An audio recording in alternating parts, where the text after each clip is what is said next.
ஜனநாயக கூட்டணியின் தேர்தல் பிரச்சார பொதுக்கூட்டத்தில் பங்கேற்று கருத்துரை வழங்குவதற்காக வருகை தந்திருக்கிற கூட்டணி கட்சிகளின் தலைவர் பெருமக்களே, இந்திய அளவில் ஆட்சி மாற்றத்தை ஏற்படுத்துவதற்காக உறுதியேற்போடு இங்கே கூடியிருக்கிற வாக்காளர் பொதுமக்களே, உங்கள் அனைவருக்கும் என்னுடைய பணிவார்ந்த வணக்கத்தை தெரிவித்துக் கொள்கிறேன். நடைபெறவுள்ள நாடாளுமன்ற பொதுத் தேர்தல் ஜனநாயகத்தை பாதுகாப்பதற்கான ஒரு மக்கள் யுத்தம். பாசிச சக்திகளை விரட்டி அடிப்பதற்கு கொள்கை சார்ந்து நாம் கைகோர்த்து நிற்கிறோம்.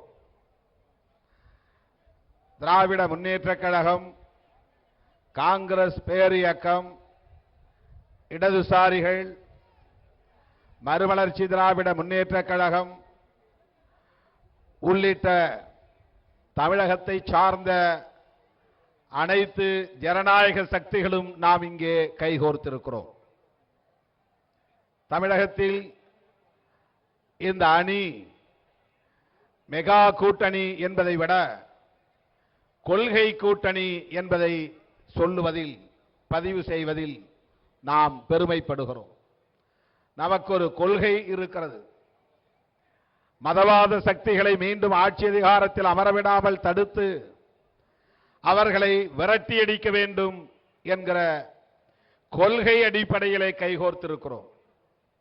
ஆனால் எதிர்தரப்பிலே கைகோர்த்திருப்பவர்கள் என்ன நோக்கத்திற்காக கைகோர்த்திருக்கிறார்கள் என்று கேட்டால் விடை சொல்ல முடியாது.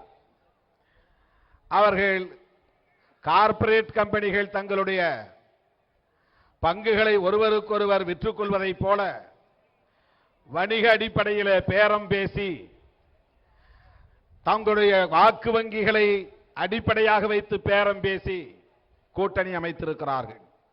எனக்கு இத்தனை சதவீதம் வாக்குகள் இருக்கின்றன, எனவே எனக்கு இத்தனை இடங்கள், செலவுக்கு இத்தனை கோடிகள் என்று பேரம் பேசி கொள்கை முரண்பாடுகளுக்கு இடையிலே ஒருவருக்கொருவர் கடுமையாக விமர்சனம் செய்து கொண்டிருக்கிற நிலையிலும் அந்த கூட்டணியை அமைத்திருக்கிறார்கள். அது வணிக கூட்டணி, இது கொள்கை கூட்டணி. தேசத்தின் தென்கோடி முனையிலிருந்து ஒட்டுமொத்த ஜனநாயக சக்திகளுக்கும் நாம் அறைகூவல் விடுக்கிறோம். கடந்த 5 ஆண்டுகளில் மோடியின் தலைமையிலான சனாதன கும்பலின் ஆட்சி இந்த தேசத்திற்கு எதிரான வகையிலே செயல்பட்டிருக்கிறது என்பதை நாம் அறிவோம். வளர்ச்சி மாற்றம் என்று சொன்னார்கள். அதானி, அம்பானி போன்ற கார்ப்பரேட் கும்பல் தான் வளர்ச்சி அடைந்திருக்கின்றன. சனாதன கும்பலின் கொட்டம் தலைவிரித்தாடி இருக்கிறது.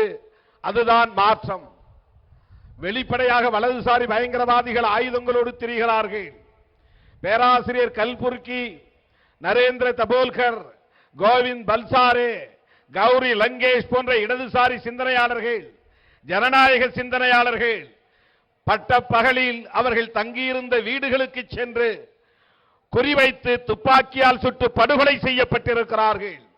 இந்திய அரசியல் வரலாற்றில் இப்படி ஜனநாயக சக்திகள் கொடூரமாக கொல்லப்பட்டதில்லை. ஆயுதம் தாங்கிய வலதுசாரி பயங்கரவாதிகளின் கொட்டம் தலைவிரித்தாடி இருக்கிறது. 2021க்குள்ளாக கர்வாப்சி என்கிற கொள்கையின் மூலம், அந்த முழக்கத்தின் மூலம் இங்கே யாரும் இஸ்லாமியர்கள் இருக்கக்கூடாது, கிறிஸ்தவர்கள் இருக்கக்கூடாது, அனைவரும் தாய் மதத்திற்கே திரும்பி வர வேண்டும் என்று கெக்கலி கொட்டுகிறார்கள். காந்தியடிகளை சுட்டுக் கொன்ற கோட்சேவின் பெயரை சொல்லி வாழ்த்து முழக்கங்களை எழுப்புகிறார்கள். உத்தரப்பிரதேசத்தில் அலிகார் என்கிற இடத்தில் காந்தியடிகளின் திருவுருவப் படத்தை திறந்து வைத்து துப்பாக்கியால் சுட்டு மீண்டும் வன்முறை கோஷங்களை, வன்மத்தை வெளிப்படுத்தக்கூடிய வகையிலே கொக்கரித்திருக்கிறார்கள். பசு புனிதம் என்கிற பெயரால் அடுப்படிக்குள் நுழைந்து என்ன குழம்பு வைத்திருக்கிறாய் என்று கேட்டு அடித்து கொலை செய்யக்கூடிய கொடூரம் இங்கே அரங்கேறி இருக்கிறது. இப்படி சனாதன கும்பலின் கொட்டம் தலைவிரித்தாடுகிற வகையில் கடந்த 5 ஆண்டுகளாக ஆட்சி நடந்திருக்கிற சூழலில் அரசமைப்பு சட்டத்திற்கு ஆபத்து சூழ்ந்திருக்கிறது, ஜனநாயகத்திற்கு ஆபத்து சூழ்ந்திருக்கிறது, ஒட்டுமொத்தத்தில் இந்த தேசத்தை ஆபத்து சூழ்ந்திருக்கிறது. இந்த நிலையில்தான் நம்முடைய இளம் தலைவர் நேரு அவர்களின், ஜவஹர்லால் நேரு அவர்களின் குடும்பத்தை சார்ந்த கொள்கை வாரிசாக இந்த தேசத்தை காப்பதற்கு உறுதியேற்று பொது வாழ்க்கையில் ஈடுபட்டிருக்கிற ராகுல் காந்தி அவர்களின் தலைமையில் தேசத்தை காப்போம் என்று நாம் இங்கே கைகோர்த்திருக்கிறோம். எனவே ஜனநாயகத்தை காப்பாற்ற, அரசமைப்பு சட்டத்தை காப்பாற்ற, இந்த தேசத்தை காப்பாற்ற ஒன்று கூடியிருக்கிற நாம் தமிழகத்தில் பாண்டிச்சேரி உட்பட 40க்கு 40 இடங்களில் வெற்றி பெறுவோம். திராவிட முன்னேற்ற கழக தலைவர் அண்ணன் தளபதி ஸ்டாலின் அவர்களின் தலைமையில் தமிழகத்தில் கைகோர்த்திருக்கிற இந்த அணி பாண்டிச்சேரி உட்பட 40 இடங்களில் வெற்றி பெற வேண்டும்.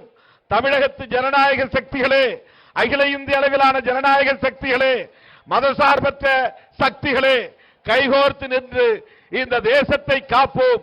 ராகுல்ஜி அவர்களை இந்தியாவின் பிரதமராக ஆட்சி பீடத்தில் அமர வைப்போம். அண்ணன் தளபதி ஸ்டாலின் அவர்களை தமிழகத்தின் ஆட்சி அதிகாரத்தில் அமர வைப்போம். அதற்கு கைகோர்த்து நிற்போம். இந்த தேர்தலில் வெற்றி பெறுவோம் என்று சொல்லி வாய்ப்புக்கு நன்றி கூறி நிறைவு செய்கிறேன். நன்றி, வணக்கம். அடுத்தபடியாக இந்திய கம்யூனிஸ்ட் கட்சியினுடைய மாநில செயலாளர் அருமை அண்ணன் ஆர் முத்தரசன் அவர்கள் உரையாற்றுவார்கள்.